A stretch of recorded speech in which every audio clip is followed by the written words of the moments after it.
Hi நண்பர்களே, நலம் 360 சேனலுக்கு உங்களை அன்போடு வரவேற்கிறேன். நம்ம சேனலில் இன்றைக்கி ஒரு அருமையான விஷயத்தை பற்றி தான் பேச போகிறோம். அப்படி என்னென்னு கேட்டிங்கன்னா, நம்ம வீட்டில் சாமானியமாக இருப்பதாக இருந்தாலும் உடலுக்கு ரொம்பவே நன்மை தரக்கூடிய முந்திரி பருப்பு. ஆமாங்க, முந்திரி பருப்பு. முந்திரி பருப்பு சாப்பிட்டா கொழுப்பாகிறேன்னு பயப்படுறீங்களா? வாங்க உண்மையை தெரிஞ்சுக்கலாம். முந்திரி பருப்பு சாப்பிட்டா மூளைக்கு தேவையான கொழுப்பு கிடைக்குதான். அது எப்படி? முந்திரியில் உள்ள ஹெல்த்தி ஃபேட்ஸ் நம்ம மூளையில் செயல்பாட்டுக்கு ரொம்பவே உதவிகரமாக இருக்குது. இது நம் நினைவு சக்தியையும் நலத்தையும் மேம்படுத்துது. இதய ஆரோக்கியத்துக்கு ரொம்ப முக்கியமாக இருக்குது.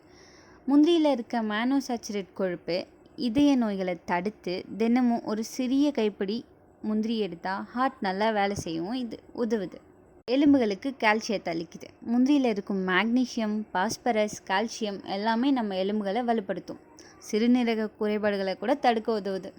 அதோட தோல் மற்றும் முடிக்கு கூட இது ஹெல்ப்ஃபுல்லாக இருக்குது. முந்திரியில் உள்ள ஆன்டி ஆக்சிடென்ட், செலினியம் மற்றும் ஜிங்க் நம் தோலை பிரகாசமாக வைக்கும், முடி வளர்ச்சிக்கும் துணை நிற்கும். இரத்த சுத்திகரிப்பு மற்றும் இரத்த அழுத்தம்.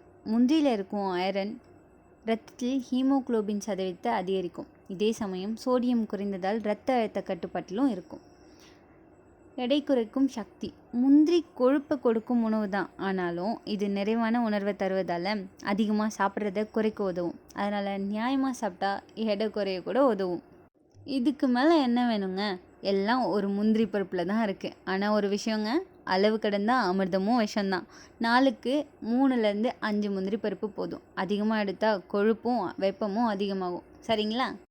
இந்த வீடியோ உங்களுக்கு பயனுள்ளதாக இருந்தால் லைக் பண்ணுங்கள், கமெண்ட்டில் உங்கள் கருத்தை சொல்லுங்கள், ஷேர் பண்ணுங்கள், மறக்காமல் சப்ஸ்கிரைப் பண்ணுங்கள். பை.